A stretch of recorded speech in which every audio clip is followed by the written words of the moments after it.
শুভ অপরাহ্ন। দক্ষিণ এশিয়ার প্রথম গণহত্যা জাদুঘর এবং অসাম্প্রদায়িক গণমুখী ইতিহাস চর্চার জাতীয় প্রতিষ্ঠান বাংলাদেশ ইতিহাস সম্মিলনীর জাতীয় শোক দিবসের আজকে বিশেষ ওয়েবিনারে আপনাদেরকে স্বাগত জানাচ্ছি। আমাদের আজকের এই ওয়েবিনারের বিষয়বস্তু বঙ্গবন্ধু কেন এখনো প্রাসঙ্গিক। আজকের এই আলোচনায় আমাদের প্রধান অতিথি হিসেবে উপস্থিত আছেন গণপ্রজাতন্ত্রী বাংলাদেশ সরকারের সংস্কৃতি বিষয়ক মন্ত্রণালয়ের মাননীয় প্রতিমন্ত্রী জনাব কে এম খালিদ এমপি। আজকের এই অনুষ্ঠানের সভাপতিত্ব করছেন গণহত্যা জাদুঘরের সভাপতি চট্টগ্রাম বিশ্ববিদ্যালয়ের বঙ্গবন্ধু চেয়ার অধ্যাপক ডক্টর মুনতাসির মামুন। তিনি বাংলাদেশ ইতিহাস সম্মেলনের প্রতিষ্ঠাতা এবং বর্তমানে উপদেষ্টা সভাপতি। আজকের আমাদের এই আয়োজনে আলোচক হিসেবে উপস্থিত আছেন সুপ্রিম কোর্টের অবসরপ্রাপ্ত বিচারপতি শামসুদ্দিন চৌধুরী মানিক। স্যার এখনো যোগ দিতে পারেননি, আশা করি খুব শীঘ্রই স্যার আমাদের এই ওয়েবিনারে যোগ দিবেন। আলোচক হিসেবে আছেন গণহত্যা জাদুঘরের ট্রাস্টি বোর্ডের সদস্য এবং ৭১-এর ঘাতক দালাল নির্মূল কমিটির সভাপতি লেখক সাংবাদিক শাহরিয়ার কবির। আমাদের সাথে আলোচক হিসেবে যোগ দিয়েছেন গণহত্যা জাদুঘরের উপদেষ্টা এবং বাংলাদেশ সর্ব ইউরোপিয়ান আওয়ামী লীগের সভাপতি এম নজরুল ইসলাম। তিনি একজন লেখক এবং গবেষক বটে। আজকের এই আলোচনায় স্বাগত বক্তব্য রাখবেন বাংলাদেশ ইতিহাস সম্মিলনের সভাপতি, রাজশাহী বিশ্ববিদ্যালয়ের ইতিহাস বিভাগের প্রাক্তন অধ্যাপক এবং গণহত্যা জাদুঘরের ট্রাস্টি বোর্ডের সদস্য ডক্টর মাহবুবুর রহমান। এই আলোচনায় গণহত্যা জাদুঘরের শহীদদের পাশাপাশি বাংলাদেশ ইতিহাস সম্মেলনের সদস্যরা এবং জগন্নাথ বিশ্ববিদ্যালয়ের ইতিহাস এবং রসায়ন বিভাগের স্বাধীন বাংলাদেশের অভ্যুদয় ইতিহাস কোর্সের শিক্ষার্থীরা আমাদের সাথে সংযুক্ত আছেন। আমি সকলকেই এই আয়োজনে স্বাগত জানাচ্ছি। আমরা ডক্টর মাহবুবুর রহমানের বক্তব্যের মধ্য দিয়ে আমাদের আজকের এই সেমিনারটি শুরু করার কথা ছিল। তার আগে আমরা শাহরিয়ার কবিরের একটু কাছ থেকে আমরা জনাব শাহরিয়ার কবিরকে দিয়ে আজকের এই আলোচনাটা শুরু করতে চাই। বাংলাদেশ ইতিহাস সম্মিলনী এবং গণহত্যা জাদুঘর বাংলাদেশের প্রত্যেকটি জাতীয় দিবস আমরা পালন করে থাকি। বিশেষ করে আমরা শোক দিবসের অনুষ্ঠানটিতে আমরা একটা স্মারক বক্তৃতার আয়োজন করি সবসময়, কিন্তু করোনা মহামারীর কারণে আমাদের এবারে সেই স্মারক বক্তৃতার আয়োজনটা আমরা করতে পারিনি। আজকের বঙ্গবন্ধু কেন এখনো প্রাসঙ্গিক, আজকের এই ভার্চুয়াল ওয়েবিনারটিতে আমি শুরু করার জন্য শুরুতেই অনুরোধ জানাবো বঙ্গবন্ধু কেন এখনো প্রাসঙ্গিক এই বিষয়ে কথা বলার জন্য ঘাতক দালাল নির্মূল কমিটির সভাপতি, গণহত্যা জাদুঘরের ট্রাস্টি বোর্ডের সদস্য জনাব শাহরিয়ার কবিরকে। ধন্যবাদ শহীদ কাদের। মাননীয় সভাপতি, সম্মানিত প্রধান অতিথি এবং শ্রদ্ধেয় আলোচক মন্ডলী, আমি শুরুতেই জাতির পিতা বঙ্গবন্ধু শেখ মুজিবুর রহমান, তার পরিবারের সদস্যবৃন্দ এবং 15ই আগস্টের কাল রাত্রিতে যারা শহীদ হয়েছিলেন তাদের সকলের স্মৃতির প্রতি বিনম্র শ্রদ্ধা নিবেদন করছি। বঙ্গবন্ধুকে হত্যা করা হয়েছিল কেন, এই কারণটা যদি আমরা অনুসন্ধান করি তাহলে আমরা বুঝবো বঙ্গবন্ধু কেন এখনো প্রাসঙ্গিক। বঙ্গবন্ধুকে হত্যা করা হয়েছিল খুব সংক্ষেপে যদি বলি 3টে কারণ। একটি হচ্ছে ৭১-এর পরাজয়ের প্রতিশোধ নেওয়ার জন্য, কারণ বঙ্গবন্ধু মোহাম্মদ আলী জিন্নাহর ধর্মীয় দ্বিজাতি তত্ত্বের ভিত্তিতে সৃষ্ট সাম্প্রদায়িক পাকিস্তান রাষ্ট্রটি ভেঙে এখানে ধর্মনিরপেক্ষ গণতান্ত্রিক বাংলাদেশ রাষ্ট্র প্রতিষ্ঠা করেছিলেন। এটা পাকিস্তানিরা কখনো মেনে নিতে পারেনি, পাকিস্তানপন্থীরা। এটা তার হত্যার একটি কারণ। দ্বিতীয় কারণ হচ্ছে বঙ্গবন্ধু এই বাংলাদেশে ৭১-এর গণহত্যাকারীদের বিচারের কার্যক্রম আরম্ভ করেছিলেন। যখন আমাদের কোনোই সম্পদ ছিল না, বাংলাদেশ শুরু করেছে। যখন আমাদের কোনো সম্পদ ছিল না, আমরা শূন্য থেকেই তো যাত্রা শুরু করেছি। সেই সময় বঙ্গবন্ধু ৭২টা ট্রাইব্যুনাল গঠন করে ৭১-এর গণহত্যাকারী যুদ্ধাপরাধীদের বিচার আরম্ভ করেছিলেন এবং তার জীবদ্দশায় ৭৫২ জনকে বিচার করে বিভিন্ন মেয়াদের শাস্তি দেওয়া হয়েছিল, মৃত্যুদণ্ড সহ। তাকে হত্যা না করে এই বিচার প্রক্রিয়াটি বন্ধ করা যেত না। এবং তৃতীয় এবং সবচেয়ে গুরুত্বপূর্ণ সেটি আমি মনে করি যে মুক্তিযুদ্ধের চেতনার যে সংবিধান, বঙ্গবন্ধুর রাজনৈতিক দর্শনের প্রতিফলন যে সংবিধানকে আমরা বলি, বঙ্গবন্ধুকে হত্যা না করে এই সংবিধানের গায়ে হাত দেওয়া সম্ভব হতো না। সংবিধানের গায়ে হাত দিতে হয়েছে কেন? মুক্তিযুদ্ধের চেতনায় আলোকিত এবং একটি জাতিকে, যারা মুক্তিযুদ্ধ করে ৩০ লক্ষ শহীদের রক্তের বিনিময়ে দেশটা স্বাধীন করেছে, তাদেরকে মধ্যযুগীয় অন্ধকারে নিক্ষেপ করবার জন্য, বাংলাদেশকে পাকিস্তানের মতো একটা মনোলিথিক মৌলবাদী সাম্প্রদায়িক মুসলিম রাষ্ট্র বানাবার জন্যই সংবিধানটি তথাকথিত ইসলামীকরণ করা হয়েছিল, আমাদের ধর্মনিরপেক্ষতা বাদ দিয়ে জাতীয়তাবাদ, সমাজতন্ত্র, এগুলো সব মুক্তিযুদ্ধের আদর্শ চেতনাগুলো মুছে ফেলে, ইতিহাস মুছে ফেলে জিয়াউর রহমান বাংলাদেশের সমাজ এবং রাজনীতির যে পাকিস্তানিকরণের ধারাটি তৈরি করেছিলেন, সেই ধারা কিন্তু এখনো অব্যাহত আছে। যদিও বঙ্গবন্ধুর কন্যা ক্ষমতায় ফিরে এসে দ্বিতীয়বার তিনি পঞ্চদশ সংশোধনের মাধ্যমে রাষ্ট্রের 4 মূলনীতি সংবিধানে ফিরিয়ে এনেছেন, এখনো সংবিধানের গায়ে 2 জেনারেলের অনেক সাম্প্রদায়িক চিহ্ন বা কলঙ্ক রয়ে গেছে। এবং এরই ধারাবাহিকতা আমরা 75-এর পর থেকে কি লক্ষ্য করেছি, বাংলাদেশের সমাজে, রাজনীতিতে ধর্মান্ধ গোষ্ঠীর উত্থান। বঙ্গবন্ধু ধর্মের নামে রাজনীতি নিষিদ্ধ করেছিলেন, জিয়াউর রহমান সে নিষেধাজ্ঞা তুলে দিয়ে সেই সময় পিপিআর জারি করে যখন তিনি রাজনীতি, তথাকথিত রাজনীতির যে সুযোগ করলেন, তখন 66টা রাজনৈতিক দল, এই সময় আমরা বিচিত্র একটা প্রচ্ছদ কাহিনী করেছিলাম, 66টা রাজনৈতিক দল আত্মপ্রকাশ করেছিল ইসলামের নামে। এবং এই কর্মটি জিয়াউর রহমান করেছেন মুক্তিযুদ্ধের আদর্শ চেতনাকে হত্যা করবার জন্য। বঙ্গবন্ধুকে হত্যার মূল উদ্দেশ্য হচ্ছে তার আদর্শকে হত্যা করা, তার চেতনাকে হত্যা করা, বাংলাদেশকে ইতিহাসের উল্টো দিকে ঘুরিয়ে দেয়া, অগ্রযাত্রাকে উল্টো দিকে ঘুরিয়ে দেয়া। এবং সেই কাজটি তারা তো অব্যাহত ভাবে করেছেন 96 সাল পর্যন্ত, 91 সাল পর্যন্ত আমরা দেখেছি তারা যেভাবে এই কর্মটি করেছেন। এরপর 96 সালে বঙ্গবন্ধুর কন্যা প্রথমবার ক্ষমতায় এসে ঘাতকদের বিচার আরম্ভ করেছেন এবং ইন্ডেমনিটি বাতিল করে জিয়াউর রহমান তো বঙ্গবন্ধুর ঘাতকদেরও পুরস্কৃত করেছিলেন। তো এই কাজটি, এর ফলে যে ধারাবাহিকতা আমি বলেছি, যুদ্ধাপরাধীদের বিচারটি আরম্ভ হয়েছে এবং আমরা সবাই কৃতজ্ঞ বঙ্গবন্ধুর কন্যা প্রধানমন্ত্রী শেখ হাসিনার প্রতি, যে এত প্রতিকূল পরিস্থিতির ভেতরে 40 বছর পর তিনি আবার 71-এ গণহত্যাকারী যুদ্ধাপরাধীদের বিচার আরম্ভ করেছেন। কিন্তু বিচার আরম্ভ করলেও কি আমরা কি শেষ করতে পারছি? এখনো প্রবল বাধা চারদিকে। এখনো আমরা পাকিস্তানি হাইকমান্ডের বিচার শুরু করতে পারিনি। এখনো আমরা সংগঠন হিসেবে জামাত, রাজাকার, আল বদর, মুসলিম লীগ, এদের বিচার আরম্ভ করতে পারিনি। বাধা আছে, ভেতরেও বাধা আছে, বাইরেরও বাধা আছে। এগুলো বোধগম্য কারণেই আমরা মনে করি। সেই জন্য আমাদের বারবার ফিরে যেতে হবে এই বাধাগুলো অতিক্রম করবার জন্য, বাধার অতিক্রম করবার শক্তি অর্জনের জন্য বারবার আমাদের ফিরে যেতে হবে বঙ্গবন্ধুর কাছে, বঙ্গবন্ধু সংবিধানের কাছে দিক নির্দেশনার জন্য। আমি মনে করি বাংলাদেশ কোথায় যাবে, এত সমস্ত দিক নির্দেশনা বঙ্গবন্ধু সংবিধানে রয়েছে, যে সংবিধানকে আমরা সবসময় বলি বঙ্গবন্ধুর রাজনৈতিক আদর্শের দর্পণ। সেই আদর্শকে অনুসরণ করে আমরা যদি এগিয়ে যাই, প্রত্যেকটা বাধা আমরা অতিক্রম করতে পারবো। আজকে মৌলবাদী সন্ত্রাসীদের যে দাপট দেখছি বাংলাদেশ সহ বিশ্বজোড়ায়, আফগানিস্তানে তালেবানরা ক্ষমতা দখল করেছে, কি কারণে?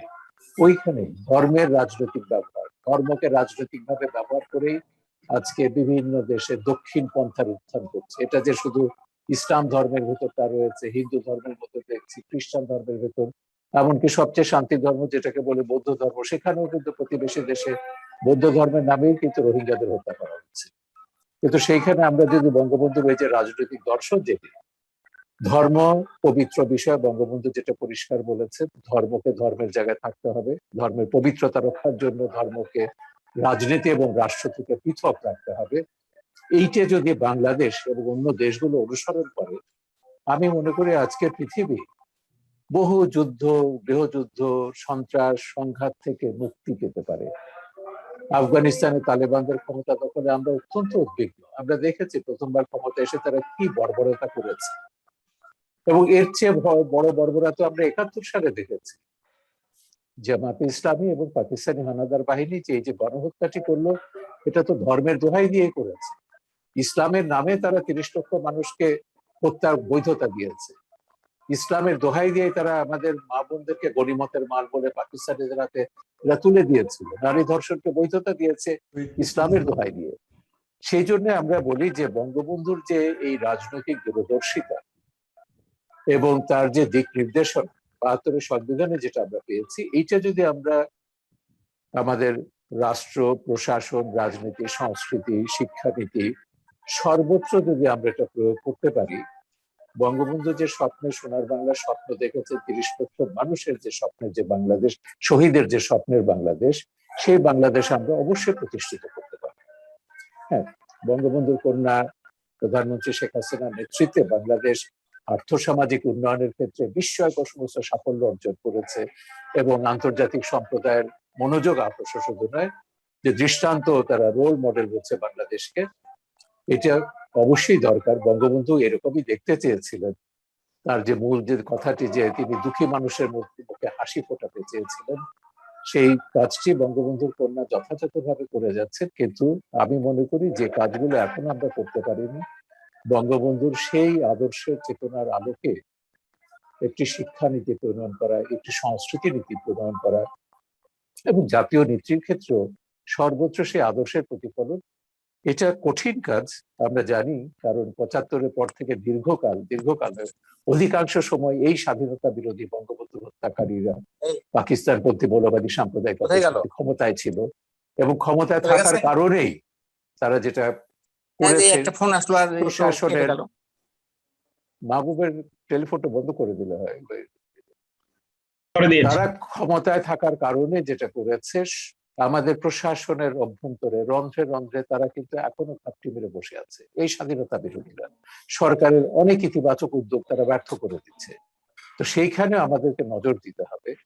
আমরা জঙ্গিবাদ দমনের ক্ষেত্রে বিস্ময়কর সাফল্য অর্জন করেছি, জঙ্গি নির্মূলের ক্ষেত্রে, কিন্তু জঙ্গিদের যে দর্শন, জঙ্গিবাদ যেটা বলছি, মওদুদিবাদ, ওয়াহাবিবাদ, সালাফিবাদ, এটা তো ক্রিয়াশীল রয়েছে সমাজে, ওয়াজের নামে, অন্যান্য কর্মকাণ্ডের নামে। এগুলো বন্ধ করতে হবে। আমাদের পরিষ্কার যেটা সংস্কৃতির, মাননীয় সংস্কৃতি প্রতিমন্ত্রী এখানে উপস্থিত আছেন, এটা আমাদের দুর্ভাগ্য যে বাংলাদেশের এখন পর্যন্ত আমরা একটা সংস্কৃতি নীতি প্রণয়ন করতে পারিনি বঙ্গবন্ধুর আদর্শের আলোকে। আজকে যে আমাদের সাংস্কৃতিক অভিব্যক্তিগুলো ছিল, গ্রাম বাংলার মেলা, আমাদের পুতুল নাচ, আমাদের যাত্রা, আমাদের আরো অনেক অনুষ্ঠান, গ্রামীণ অনুষ্ঠানগুলো, উৎসবগুলো, এগুলো হারিয়ে যাচ্ছে। সেইখানে জায়গা করে নিচ্ছে ওয়াজ মাহফিল, ধর্মের নামে ভিন্ন মত, ভিন্ন ধর্ম, ভিন্ন মতের অনুসারীদের বিরুদ্ধে ঘৃণা বিষোদ্গার প্রচার করা হচ্ছে, সন্ত্রাসকে উৎসাহিত করা হচ্ছে, ধর্মের নামে সন্ত্রাসকে, তালেবানদেরকে উৎসাহিত করা হচ্ছে। এর যে পরশুদিন আপনারা দেখলেন, মুক্তিযোদ্ধা বলে দাবি করেন ডক্টর জাফরুল্লাহ চৌধুরী, তিনি বলে দিলেন যে তালেবানদেরকে, সরকারকে সমর্থন করতে হবে, বঙ্গবন্ধু বেঁচে থাকলে নাকি তালেবানদেরকে সমর্থন করতে। আমরা প্রশ্ন করেছি, বঙ্গবন্ধুকে একটা তালেবানি বিপ্লব করবার জন্য মুক্তিযুদ্ধ করেছিল? কেন করেছিল সেটা তো মুক্তিযুদ্ধের চেতনার সংবিধানে সেটা প্রতিফলিত রয়েছে। তালেবানদের বিপরীতে এটা করেছে, তালেবানদের দর্শনের বিপরীতে, অন্ধকার দর্শনের বিপরীতে যে আলোকিত দর্শন বঙ্গবন্ধু। তো সেইখানেই হচ্ছে বঙ্গবন্ধুকে হেয় করবার, বঙ্গবন্ধুর দর্শনকে বিকৃত করবার চেষ্টা বহুভাবে হচ্ছে। কদিন আগে আপনারা দেখেছেন পাকিস্তানিরা কি করেছে, তারা সামাজিক যোগাযোগ মাধ্যমে ছড়িয়ে দিয়েছে বঙ্গবন্ধু পাকিস্তান যাননি। তো এই কাজগুলো কিন্তু নির্মূল কমিটি ধারাবাহিকভাবে প্রতিবাদ করছে, কিন্তু দুর্ভাগ্যের বিষয় হচ্ছে সরকারিভাবে কিন্তু আমরা সেরকম কোনো প্রতিবাদ দেখছি না। কেন পাকিস্তানের এই বঙ্গবন্ধু বিরোধী, বাংলাদেশ বিরোধী প্রতিবাদ কেন সরকারিভাবে করা হলো না? কেন পাকিস্তানের রাষ্ট্রদূতকে ডেকে বলা হলো না যে তোমাদের এই কাজগুলো বন্ধ করতে হবে? বাংলাদেশের বিরুদ্ধে ষড়যন্ত্র, বাংলাদেশের বিরুদ্ধে থেকে বঙ্গবন্ধুর বিরুদ্ধে চক্রান্ত, মিথ্যাচার, এটা বন্ধ না করলে তোমাদের দূতাবাস আমরা বন্ধ করে দেব।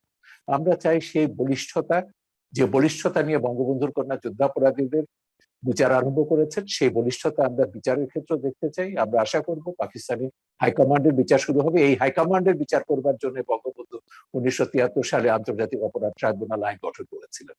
তবে আমরা মনে করি বঙ্গবন্ধুর স্বপ্ন আমরা সফল করতে পারবো এবং এই কারণে বঙ্গবন্ধু এখনো প্রাসঙ্গিক।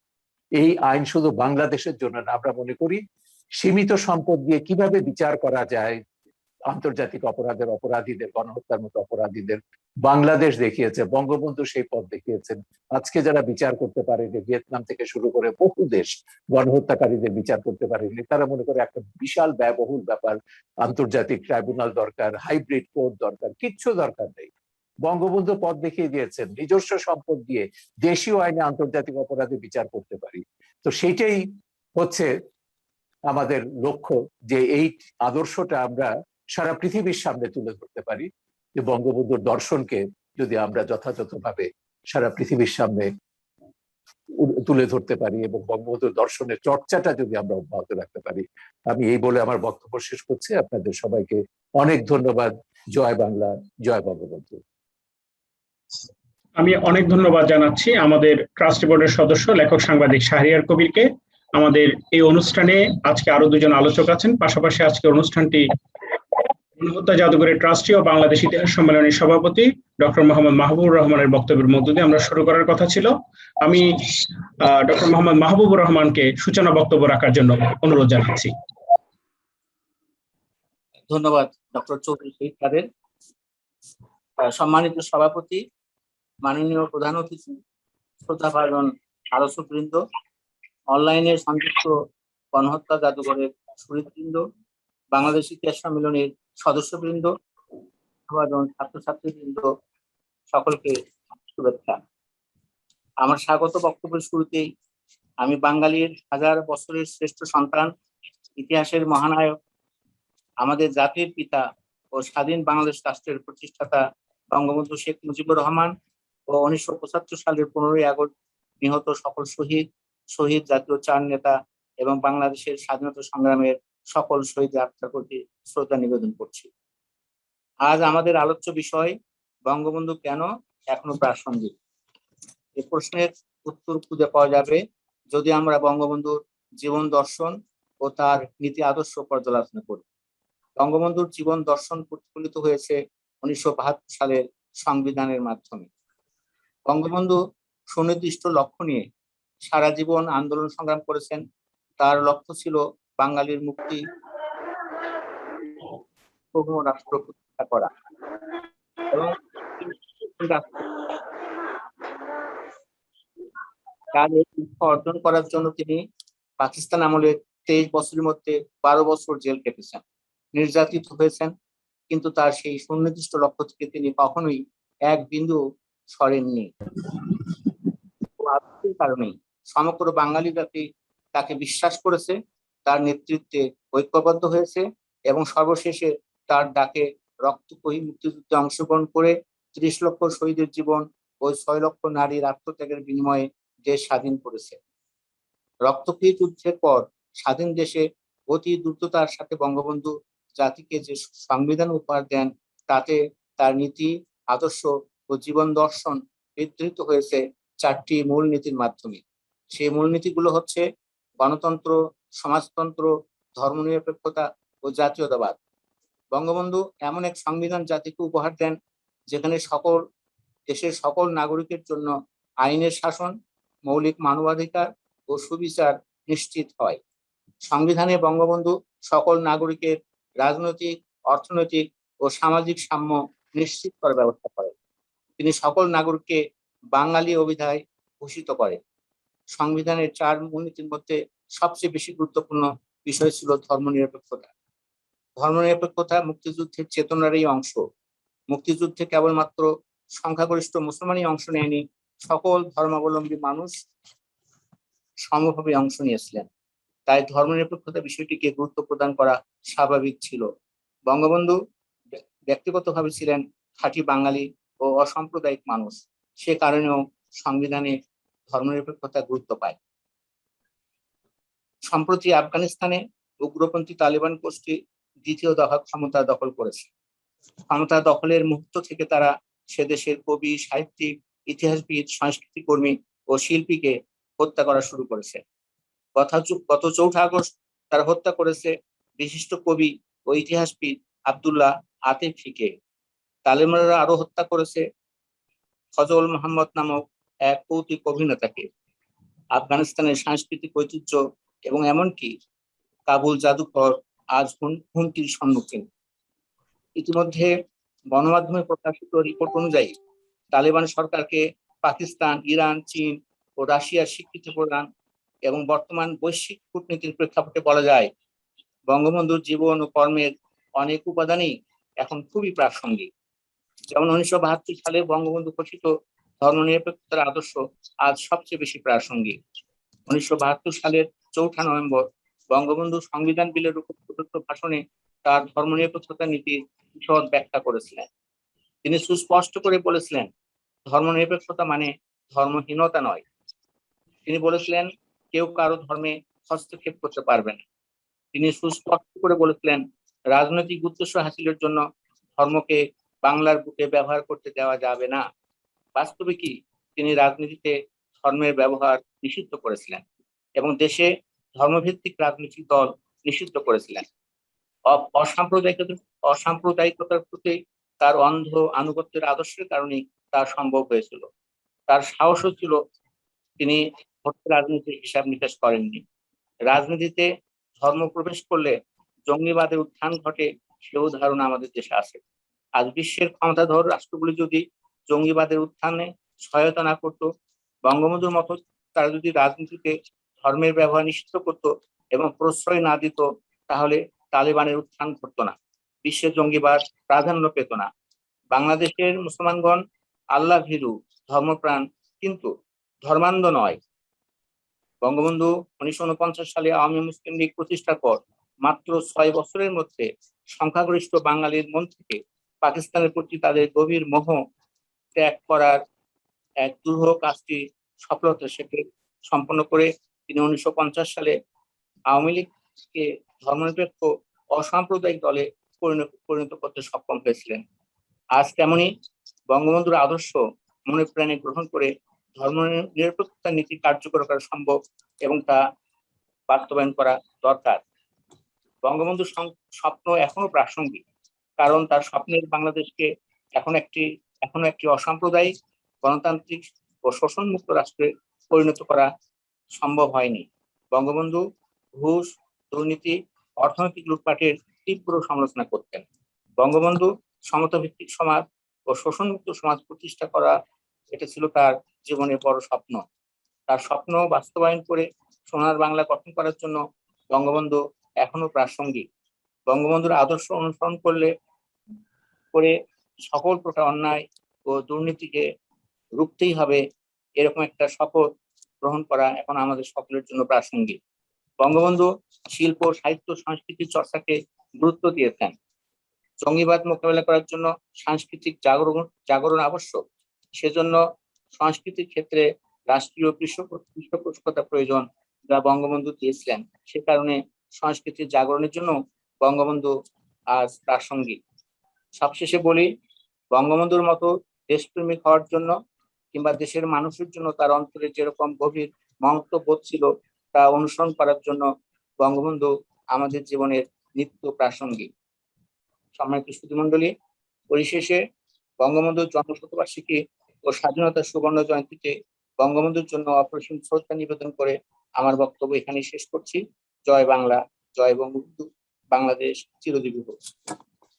অনেক ধন্যবাদ জানাচ্ছি আমাদের ট্রাস্টি বোর্ডের সদস্য ডক্টর মোহাম্মদ মাহবুবুর রহমানকে। আমরা এই পর্যায়ে যেতে চাই আমাদের আজকের অনুষ্ঠানের নির্ধারিত আলোচক, সর্ব ইউরোপিয়ান আওয়ামী লীগের সভাপতি, গণহত্যা জাদুঘরের উপদেষ্টা পরিষদের সদস্য এম নজরুল ইসলামের কাছে।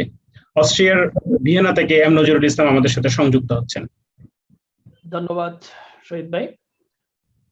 জাতীয় শোক দিবস উপলক্ষে গণহত্যা জাদুঘর ও বাংলাদেশ ইতিহাস সম্মিলনীর এই ওয়েবিনারের সম্মানিত সভাপতি, গণহত্যা জাদুঘরের সভাপতি, চট্টগ্রাম বিশ্ববিদ্যালয়ের বঙ্গবন্ধু চেয়ার অধ্যাপক সর্বজন শ্রদ্ধেয় ডক্টর মুনতাসির মামুন স্যার, অনুষ্ঠানের সঞ্চালক, বাংলাদেশ ইতিহাস সম্মিলনীর সাধারণ সম্পাদক ও গণহত্যা জাদুঘরের ট্রাস্টি সম্পাদক শ্রদ্ধেয় ডক্টর চৌধুরী শহীদ কাদের, অনুষ্ঠানের প্রধান অতিথি, সম্মানিত আলোচকগণ, আপনাদেরকে শ্রদ্ধা ও সালাম। যারা যুক্ত হয়েছেন, লাইভে দেখছেন, সবাইকে শুভেচ্ছা। প্রথমেই আমি গভীর শ্রদ্ধার সঙ্গে স্মরণ করছি 75-এর 15ই আগস্ট স্বাধীনতা বিরোধী চক্রের বুলেটে নিহত জাতির পিতা বঙ্গবন্ধু শেখ মুজিবুর রহমান, বঙ্গমাতা শেখ ফজিলাতুন্নেসা মুজিব, শেখ কামাল, শেখ জামাল, শেখ রাসেল সহ ওই দিনের শহীদদের। শ্রদ্ধার সঙ্গে স্মরণ করছি আমাদের মুক্তি আন্দোলন ও মুক্তিযুদ্ধের শহীদানদের ও সম্ভ্রম হারা মা বোনদের। পরম শ্রদ্ধার সঙ্গে স্মরণ করছি মুক্তিযুদ্ধের অন্যতম সংগঠক শহীদ জাতীয় 4 নেতাকে। সুধীবৃন্দ, বঙ্গবন্ধু আজ বেঁচে থাকলে গোটা দক্ষিণ পূর্ব এশিয়ার নেতা তো বটেই, বিশ্ব নেতা হিসেবেও স্বীকৃত হতেন। এই সত্যটা তিনি জীবিত থাকতেই উপলব্ধি করে বিশ্ব শান্তি পরিষদ তাকে ঝুলিও করি পদক প্রদানের সঙ্গে বিশ্ববন্ধু এই খেতাবে ভূষিত করেছিল। বঙ্গবন্ধুর মৃত্যুর পরের বছর 1976 সালে পোল্যান্ডের রাজধানী ওয়ারশোতে যে বিশ্ব শান্তি সম্মিলন হয়, তাতে বিশ্বের স্বাধীনতা ও শান্তির অগ্রদূত হিসেবে হো চি মিনের বিশাল প্রতিকৃতির পাশাপাশি ছিল বাংলাদেশের স্রষ্টা বঙ্গবন্ধু শেখ মুজিবুর রহমানের বিশাল প্রতিকৃতি। বঙ্গবন্ধুর প্রেরণা বাংলাদেশের সম্মান ও মর্যাদা রক্ষায় বঙ্গবন্ধু কন্যা শেখ হাসিনাকে অনেক বেশি সাহসী করে তুলেছে। বঙ্গবন্ধু রিচার্ড নিক্সন ও হেনরি কিসিঞ্জারের রক্তচক্ষু অগ্রাহ্য করেছিলেন। তার কন্যা মাননীয় প্রধানমন্ত্রী জননেত্রী শেখ হাসিনা যুদ্ধ অপরাধীদের ফাঁসির রায় কার্যকর না করার জন্য জাতিসংঘ মহাসচিব বান কি মুন, মার্কিন পররাষ্ট্রমন্ত্রী জন কেরির অনুরোধ ও চাপ অগ্রাহ্য করেছেন। তিনি পদ্মা সেতু প্রকল্পের ব্যাপারে বিশ্ব ব্যাংক ও মার্কিনী চাপ দুই অগ্রাহ্য করার সাহস দেখিয়েছেন। গ্রামীণ ব্যাংক ও ডক্টর ইউনূসের ব্যাপারে বাংলাদেশের অভ্যন্তরীণ ক্ষেত্রে মার্কিন চাপের কাছে মাথা নত করেননি। আইএস দমনের নামে বাংলাদেশে আমেরিকার সামরিক উপস্থিতি মেনে নিতেও বঙ্গবন্ধু কন্যা সরকার রাজি হননি। জননেত্রী শেখ হাসিনা পিতৃপদাঙ্ক অনুসরণ করেই একক সুপার পাওয়ারের যুগেও আমেরিকার কর্তৃত্ববাদের কাছে মাথা নত করেননি। সুধীগণ, পৃথিবী এখন অনেক বদলে গেছে। বাংলাদেশের জননেত্রী শেখ হাসিনাকেও তাই তার স্বদেশ ও বিদেশ নীতিতে অনেক বদলাতে হয়েছে। কিন্তু বঙ্গবন্ধুর দুটি মৌলিক নীতি থেকে তিনি সরে আসেননি। একটি হলো সাম্প্রদায়িকতা ও ধর্মীয় মৌলবাদের বিরুদ্ধে ধীর অবস্থান, আরেকটি হলো বিশ্ব সাম্রাজ্যবাদের কাছে নতজানু না হওয়া। এই দুটি আদর্শের ভিত্তিতেই বঙ্গবন্ধুর বাংলাদেশ টিকে থাকবে এবং বঙ্গবন্ধু অনন্তকাল বেঁচে থাকবেন। আমার দৃঢ় বিশ্বাস, বাংলাদেশের রাজনীতিতে বঙ্গবন্ধু দিন দিন আরো বেশি প্রাসঙ্গিক হয়ে উঠবেন। বন্ধুগণ, স্বাধীনতার অর্জনকে নস্যাৎ করার ষড়যন্ত্র এখনো অব্যাহত আছে। তাই ষড়যন্ত্রকারীদের মুখোশ খোলা অতি জরুরি। একইভাবে বঙ্গবন্ধু শেখ মুজিবুর রহমানকে সপরিবারে হত্যার ঘটনায় জাতীয় আন্তর্জাতিক ষড়যন্ত্রকারী এবং মদতদাতাদের চিহ্নিত করে বিচারের জন্য উচ্চ ক্ষমতা সম্পন্ন একটি কমিশন গঠন করার দাবিও এখন প্রাসঙ্গিক। দেশের মানুষের পাশাপাশি আমরা প্রবাসীরাও চাই দ্রুত সেই কমিশন গঠনের মাধ্যমে আইনসিদ্ধভাবে জাতির সামনে ষড়যন্ত্রকারীদের মুখোশ উন্মোচন করা হোক। আবারও মহান বঙ্গবন্ধুর প্রতি বিনম্র শ্রদ্ধা জ্ঞাপন করছি। এখানে আমাকে দুটো কথা বলার সুযোগ দেওয়ার জন্য আয়োজকদের আন্তরিক ধন্যবাদ ও কৃতজ্ঞতা জানাই। জয় বাংলা, জয় বঙ্গবন্ধু, জয় শেখ হাসিনা, বাংলাদেশ চিরজীবী হোক। অনেক ধন্যবাদ জানাচ্ছি আমাদের উপদেষ্টা পরিষদের সদস্য এম নজরুল ইসলামকে আমাদের এই অনুষ্ঠানে সংযুক্ত হয়ে গুরুত্বপূর্ণ সময় দেওয়ার জন্য এবং গুরুত্বপূর্ণ আলোচনার জন্য।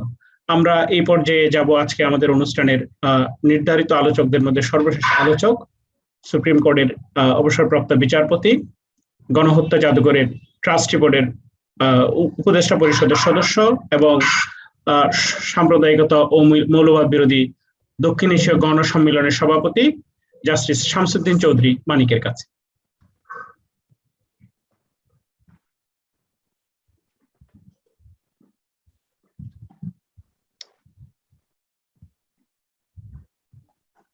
ধন্যবাদ শহীদ সাহেব। স্যার, আপনাকে শুনতে পাচ্ছি আমরা। আচ্ছা, ধন্যবাদ। এবং আজকের এই ওয়েবিনারের মাননীয় সভাপতি সহ অন্যান্য যারা উপস্থিত রয়েছেন, বক্তা এবং সকল শ্রোতাকে আমি অভিনন্দন জানাচ্ছি। আজ আমাদের শোক দিবসের 20তম দিবস। এই দিন গভীর শ্রদ্ধা ভরে আমরা স্মরণ করছি আমাদের জাতির জনক বঙ্গবন্ধু শেখ মুজিব সহ এই মাসের 1975 সালের এই মাসের 15 তারিখে বঙ্গবন্ধু এবং তার পরিবারের সদস্যদের যারা হত্যা করেছিল, তাদের যারা সেদিন নিহত হয়েছিলেন, গভীর ষড়যন্ত্রের মধ্য দিয়ে তাদের সকলের কথা গভীরভাবে স্মরণ করে আমি দুটি কথা বলবো। পৃথিবীর সকল ক্ষণজন্ম মানুষ কিন্তু আজীবন প্রাসঙ্গিক থাকেন। এটি হচ্ছে আমাদের বাস্তবতা। সহস্র বছর পরেও তারা মানুষের মনে বিশেষভাবে স্থান করে থাকেন, কারণ তাদের ধ্যান ধারণা নিয়েই মানুষ এগোয় এবং মানুষ তাদের চিন্তা চেতনাকে আরো পরিবর্ধন করে থাকে। আমরা এখনো সক্রেটিসের কথা ভাবি, কার্ল মার্কসের কথা ভাবি, আব্রাহাম লিঙ্কনের কথা ভাবি, লেনিনের কথা ভাবি, নেতাজি সুভাষচন্দ্র বোসের কথা ভাবি, হোচিমিনের কথা ভাবি, ম্যান্ডেলার কথা ভাবি, মাদার তেরেসার কথা ভাবি, এবং তেমনি ভাবে আমরা শুধু বাংলাদেশের মানুষ নয়, সারা বিশ্বের মানুষ আমরা এখনো ভাবছি এবং ভাববো আমাদের জাতির জনক বঙ্গবন্ধু শেখ মুজিবের কথা, যিনি সারা বিশ্বকে অনেক নতুন আদর্শ দিয়ে, অনেক নতুন তত্ত্ব দিয়ে আলোকিত করেছেন। যে কথাটি অতি সম্প্রতি মাস দুয়েক আগে পৃথিবীর অন্যতম নন্দিত একজন দার্শনিক, অধ্যাপক, নোবেল বিজয়ী অধ্যাপক অমর্ত্য সেন বলেছেন, বিশ্বের অন্যতম শ্রেষ্ঠ বিদ্যাপীঠ লন্ডন স্কুল অফ ইকোনমিক্সে এক ভাষণ দানকালে তিনি বলেছেন, বঙ্গবন্ধুর থেকে আমাদের এখনো অনেক কিছু শেখার আছে এবং অনেক কিছু শেখার থাকবে আজীবন।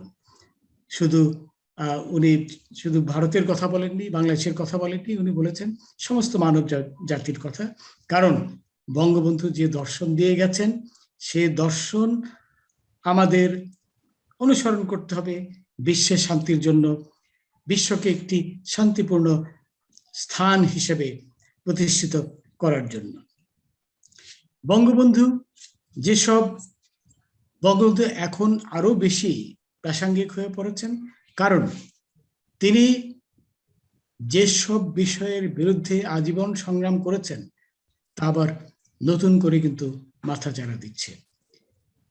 বঙ্গবন্ধুর আজীবন সংগ্রাম ছিল সাম্প্রদায়িকতার বিরুদ্ধে এবং ধর্মান্ধতার বিরুদ্ধে। তিনি ধর্ম নিরপেক্ষতার নতুন সংজ্ঞা দিয়েছেন। অতীতে মধ্যযুগে বলা হতো যে ধর্ম নিরপেক্ষতা মানে ধর্মহীনতা। তিনি সেই যুক্তি, সেই তত্ত্ব নাকচ করে দিয়ে বলেছেন যে এটি মোটেও ঠিক নয়। ধর্ম নিরপেক্ষতা হচ্ছে প্রত্যেক ধর্মের মানুষের সমান অধিকার। এবং আমরা অত্যন্ত আনন্দিত এবং বাঙালি জাতি হিসেবে আমরা গর্বিত যে আমাদের জাতির জনক যে তত্ত্বটি দিয়েছেন ধর্মনিরপেক্ষতা সম্পর্কে, সেটি কিন্তু আজ সারা পৃথিবীর মানুষ গ্রহণ করছে এবং এই তত্ত্ব নিয়েই কিন্তু মানুষ গবেষণা করছে এবং এই তত্ত্ব নিয়েই কিন্তু মানুষ আজ এগোচ্ছে। তিনি গণতন্ত্রেরও নতুন সংজ্ঞা দিয়েছেন। আমরা আগে থেকেই জানি গণতন্ত্রের সংজ্ঞা অতীতেও অনেক মনীষী দিয়েছেন, যাদের মধ্যে আব্রাহাম লিঙ্কনের কথা বিশেষভাবে উল্লেখযোগ্য, যিনি বলেছেন গণতন্ত্র হচ্ছে মানুষের জন্য মানুষের এবং of the people, for the people, by the people.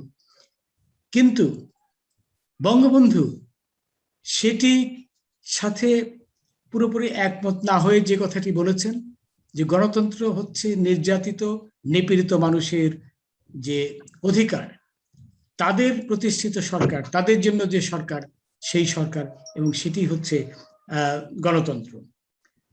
Bangabandhu আজীবন সমাজতন্ত্রে বিশ্বাস করতেন, সাধারণ মানুষের কথা ভাবতেন, দুঃখী মানুষের কথা ভাবতেন, কিন্তু সেখানেও কিন্তু তিনি সেই কার্ল মার্কস বা অ্যাঙ্গেল হেগেলের যে তত্ত্ব, এমনকি লেনিনের তত্ত্ব থেকেও কিন্তু তিনি সরে গিয়েছিলেন। তার সমাজতন্ত্রের যে ব্যাখ্যা আদর্শ, সেটি ছিল আলাদা। তিনি বাকশাল করেছিলেন বাংলাদেশ কৃষক শ্রমিক আওয়ামী লীগ, কিন্তু সেখানেও তিনি সেই স্ট্যালিনের যে একনায়কতন্ত্র সেটি প্রতিষ্ঠা করেননি। তিনি যেটি করেছিলেন সমস্ত মুক্তিযুদ্ধের চেতনার মানুষের নেতৃত্বে শাসন ব্যবস্থা। সুতরাং এটিকে একদলীয় তো নয়, এমন স্বৈরতন্ত্র তো নয়, একদলীয় শাসন ব্যবস্থা বলা যায় না। তিনি চেয়েছিলেন যে সমস্ত মানুষের নেতৃত্বে, যারা মুক্তিযুদ্ধের চেতনায় বিশ্বাস করে, যারা নির্যাতিত মানুষের মুক্তিতে বিশ্বাস করে, তাদের নেতৃত্বে দেশ পরিচালিত হবে। এবং একই সাথে তিনি আরেকটি তত্ত্ব আবিষ্কার শুধু করেননি, যেটি প্রতিষ্ঠিত করেছিলেন, সেটি হলো প্রত্যেক জেলায় নির্বাচিত মানুষ সেই জেলার শাসনের দায়িত্ব থাকবেন। উনি জেলা গভর্নরশিপ চালু করেছিলেন, চালু না শুধু সেটি প্রতিষ্ঠিত করেছিলেন, কিন্তু যদি উনি সেটি দেখে যেতে পারেননি। এবং সেটি যদি প্রচলিত হতো তাহলে প্রত্যেক অঞ্চলের মানুষ তাদের নিজস্ব নির্বাচিত প্রতিনিধিদের দ্বারা শাসিত হতো, আমলাদের দ্বারা শাসিত হতো না। এবং সেটি হতো পৃথিবীর ইতিহাসে এই ধরনের যে ব্যবস্থা তার একটি প্রাথমিক ব্যবস্থা। কিন্তু দুর্ভাগ্য, তার আগেই আন্তর্জাতিক ষড়যন্ত্রকারীরা তাদের বাংলাদেশে যে দোসররা রয়েছে তাদের সাথে ষড়যন্ত্র করে বঙ্গবন্ধুকে পৃথিবী থেকে তিনি সরিয়ে দিতে পেরেছিল। এবং তাদের এই ষড়যন্ত্রের পিছনে কিন্তু কারণ ছিল যে বঙ্গবন্ধু যে সমাজ ব্যবস্থা চেয়েছিলেন, যে গণতান্ত্রিক ব্যবস্থা চেয়েছিলেন, সেটি তারা পছন্দ করতে পারেনি। এবং আরো বড় দুটি কারণ ছিল। আপনার হেনরি কিসিঞ্জার, তার কয়েকটি বই আমার পড়ার সুযোগ হয়েছে। দুটি বইয়ে বিশেষভাবে উনি যে কথাগুলো উল্লেখ করেছেন, একটি হলো ইয়ার্স ইন হোয়াইট হাউস এবং আরেকটি ডিপ্লোমেসি। সেখানে তিনি 4 জন ব্যক্তির নাম উল্লেখ করেছেন। সেই 4 ব্যক্তির মধ্যে অবশ্যই বঙ্গবন্ধু ছিলেন ঘানার গণজাগরণের নেতা এনক্রুমা, ছিলেন চিলির নেতা সালভাদর আয়েন্দে, এবং আমাদের মুক্তিযুদ্ধের স্বাধীনতা যুদ্ধে যে ব্যক্তি আমাদের অপরিহার্য ভাবে সহায়তা করেছেন সেই শ্রীমতী ইন্দিরা গান্ধী। কিসিঞ্জার তার বইয়ে লিখেছেন যে বাংলাদেশের অভ্যুদয় ছিল তার নিজের জন্য একটি পরাজয়, এবং সেই পরাজয়ের কারণেই এই 4 জনকেই কিন্তু কিসিঞ্জার পৃথিবী থেকে উৎখাত করার জন্য ষড়যন্ত্রে নেমেছিল। কিসিঞ্জারের বড় দোসর ছিল পাকিস্তান, কারণ পাকিস্তানের জন্য এটি ছিল মস্ত বড় এক পরাজয়।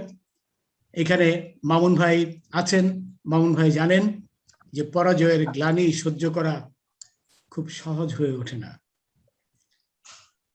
পরাজয়ের গ্লানি সহ্য করতে না পেরে অতীতে বহু রাজা আত্মহত্যাও করেছেন।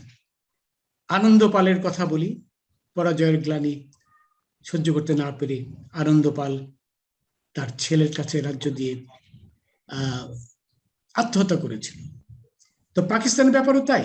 93,000 সৈন্য বাংলাদেশে যে আত্মসমর্পণ করেছে পাকিস্তান, এটি কোনোদিন ভুলতে পারেনি। আমি মনে করি সুদূর ভবিষ্যতেও পাকিস্তানের যে বর্তমান শাসক গোষ্ঠী রয়েছে, প্রতিক্রিয়াশীল চক্র, তারা ভুলতে পারবে না। পাকিস্তানে কিছু লোক রয়েছে যারা প্রগতিতে বিশ্বাস করে, যারা পাকিস্তানের সেই ভুট্টোবাদ ওয়াহাবিবাদে বিশ্বাস করে না।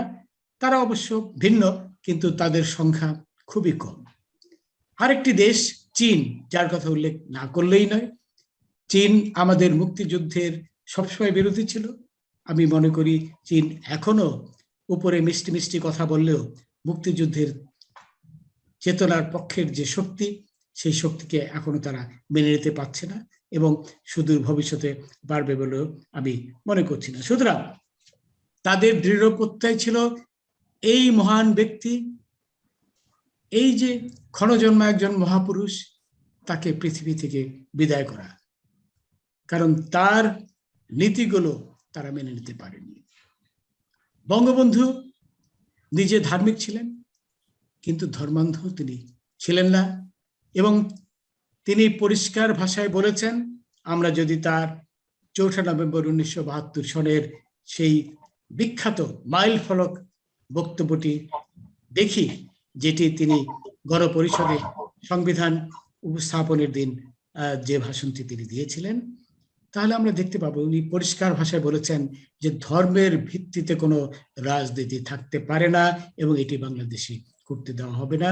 তিনি এই যে তার দর্শন, সে দর্শন তিনি সংবিধানে সন্নিবিষ্ট করেছিলেন। কিন্তু দুর্ভাগ্য হলো যে তার হত্যাকারীরা, খুনি জিয়া, খুনি মোস্তাক, তারা তাকে এই আদর্শ স্থাপিত হওয়ার আগেই পৃথিবী থেকে সরিয়ে দিয়েছিলেন।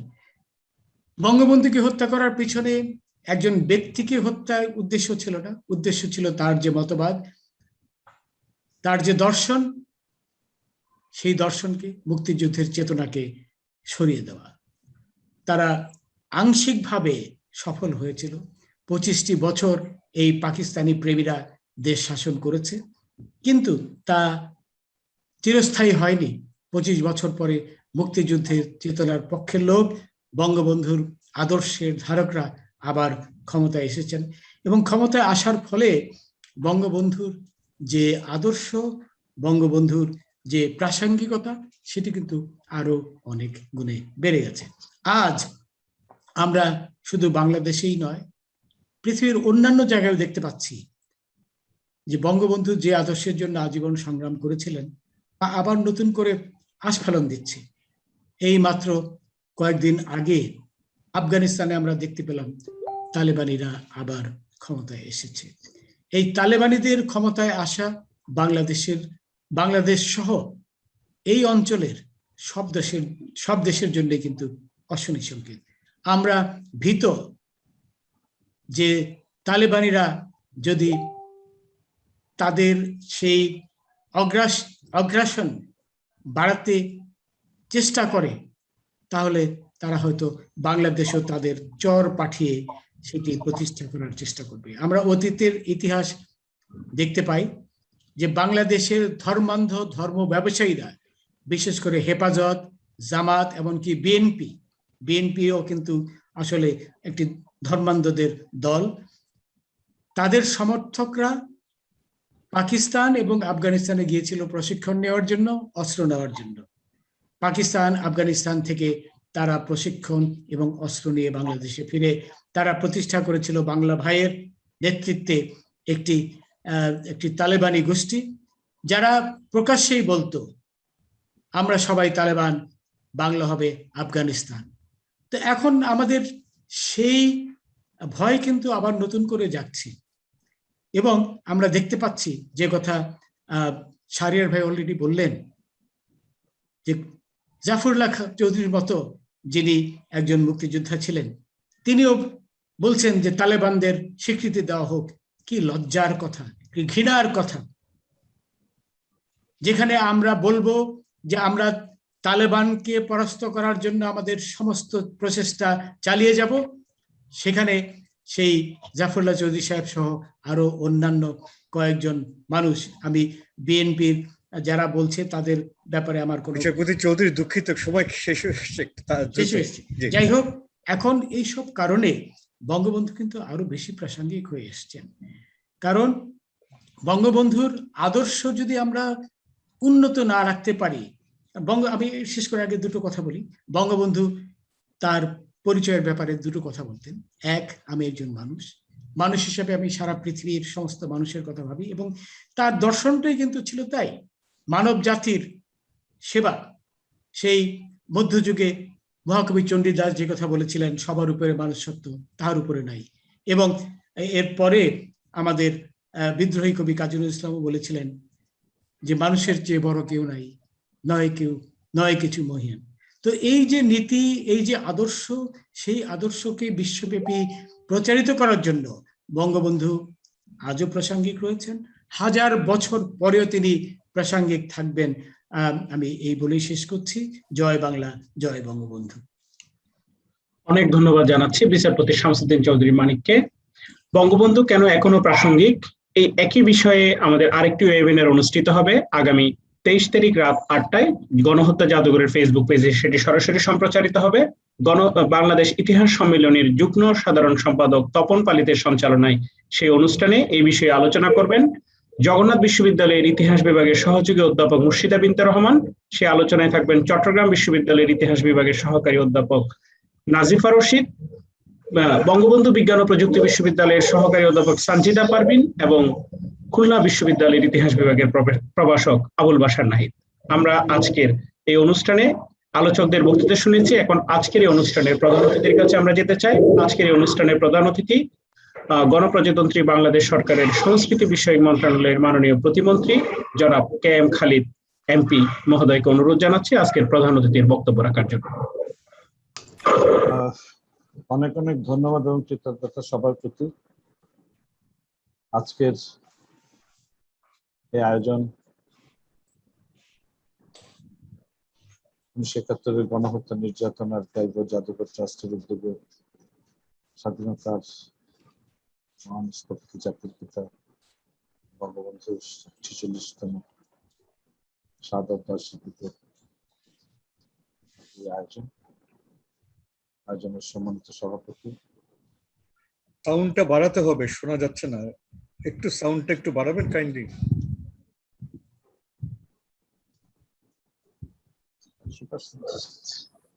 জি, থ্যাংক ইউ।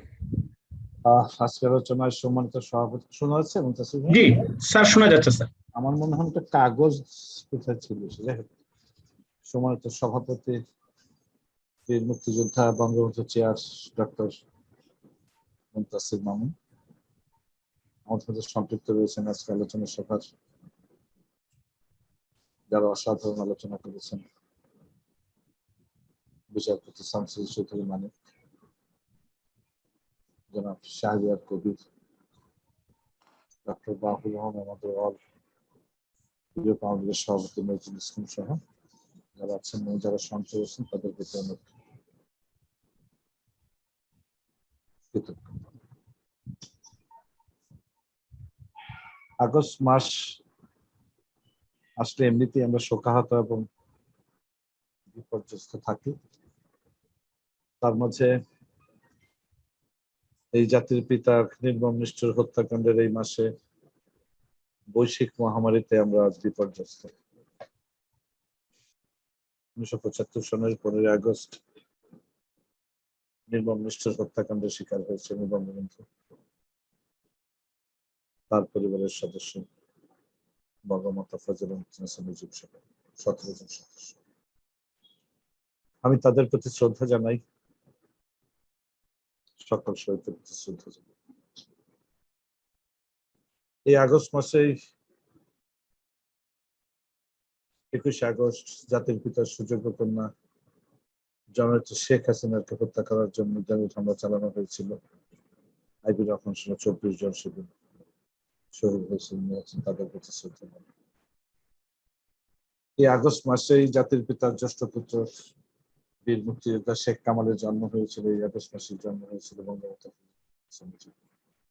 আগস্ট মাস আমাদেরকে যেমন দিয়েছিল কেড়েও নিয়েছে। এই আগস্ট মাসেই জাপানের হিরোশিমা নাগাসাকিতে সর্ববৃহৎ হত্যাকাণ্ড সংঘটিত হয়েছে একদিনে। হিরোশিমাতে 2,37,000, নাগাসাকিতে 1,35,000 মানুষ হত্যা করেছে মার্কিন সাম্রাজ্য। দ্বিতীয় বিশ্বযুদ্ধে যখন জার্মান বাহিনী রাশিয়ার কাছে পর্যদস্ত আত্মসমর্পণের দিনক্ষণ গুনছে, সেই সময়টিতে মার্কিন সাম্রাজ্যবাদ দ্বিতীয় বিশ্বযুদ্ধে তাদের তেমন কোন অর্জন, সেই অর্জনকে প্রতিফলিত করার জন্য এই লক্ষ লক্ষ মানুষকে হত্যা করেছে। এই সাম্রাজ্যবাদ মার্কিন শক্তির মতো জাতির পিতা মার্কিন সাম্রাজ্যবাদী শক্তি পাকিস্তানের সহায়তা, 71-এর পরাজিত শক্তি, তাদের প্রত্যক্ষ সহায়তা এবং জিয়াউর রহমানের প্রত্যক্ষ পরিকল্পনায় বঙ্গবন্ধু সেনা বাহিনীর কিছু উচ্চাভিলাষী সদস্য হত্যাকাণ্ডের অংশগ্রহণ করেছে।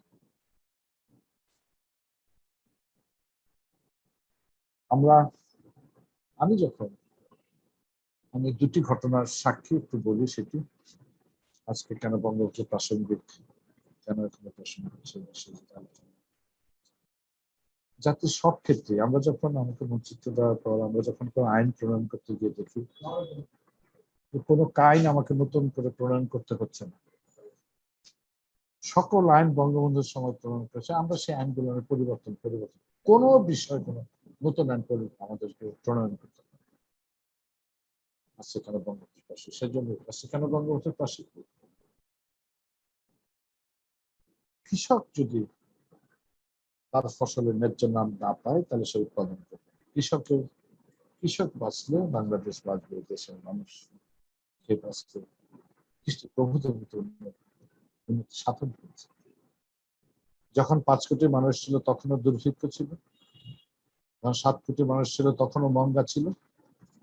আজকে 17 কোটি মানুষ আমরা আজকে আমার মঙ্গার জন্য শব্দ শুনছি। সেই জন্যই বঙ্গবন্ধু প্রাসঙ্গিক। বঙ্গবন্ধু কেন প্রাসঙ্গিক?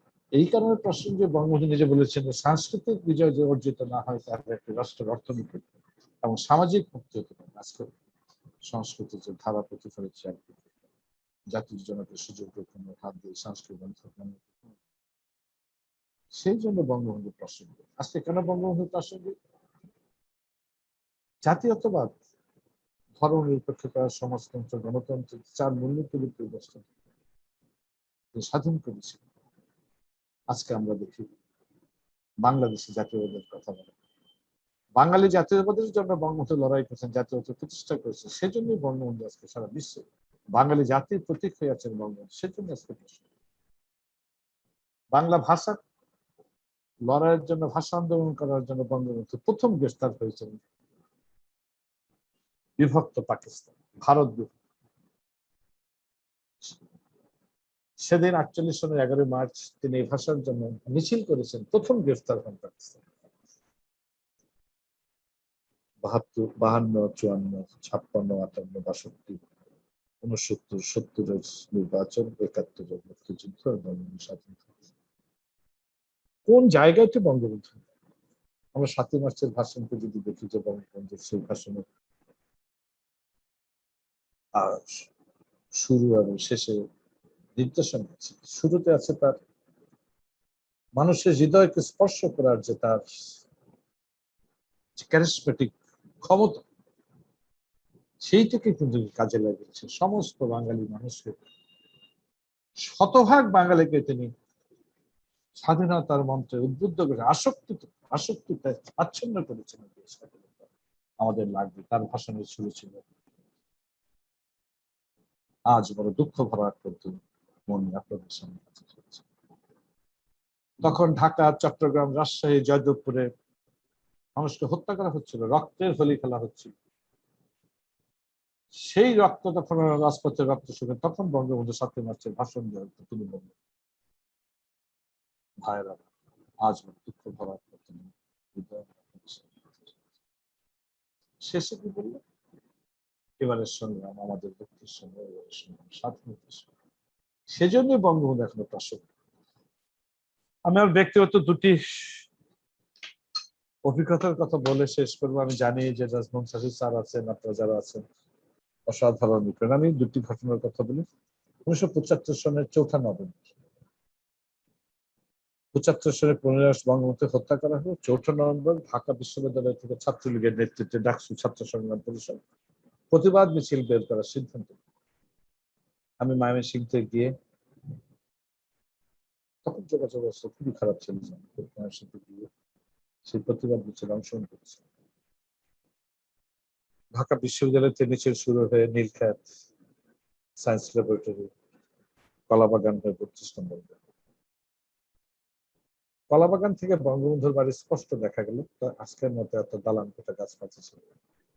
হাজার হাজার মানুষ চিৎকার করে যাচ্ছে। বঙ্গবন্ধুর বাড়ি থেকে মিছিল শেষ হলে ফিরে আসলাম। ফিরে এসে খবর পেলাম জাতীয় 4 নেতাকে হত্যা করা হচ্ছে। আমরা কিন্তু তখনও জানি না মিছিলে যাওয়া জাতীয় 4 নেতা রাতে। নভেম্বরের 5 তারিখ গেল, 6 তারিখ আমি মহসিন হলে 107 নম্বর রুমে ছিলাম। আমার অগ্রজ সেই জন্য থাকতেন, অন্যকে হয়তো চিনতে পারেন, জনাব মহানি, তখন ডাকসুল কালচারাল সেক্রেটারি। মাঝরাতে আমাকে ঘুম থেকে পেতে বললেন যে তুমি একটু গিয়ে নৈশ প্রহরীদেরকে ডেকে আমাকে একটু। তাদেরকে ডেকে আনলাম। তিনি তাদেরকে বললেন যে একটু করিডোরের বাতিগুলো দেখো।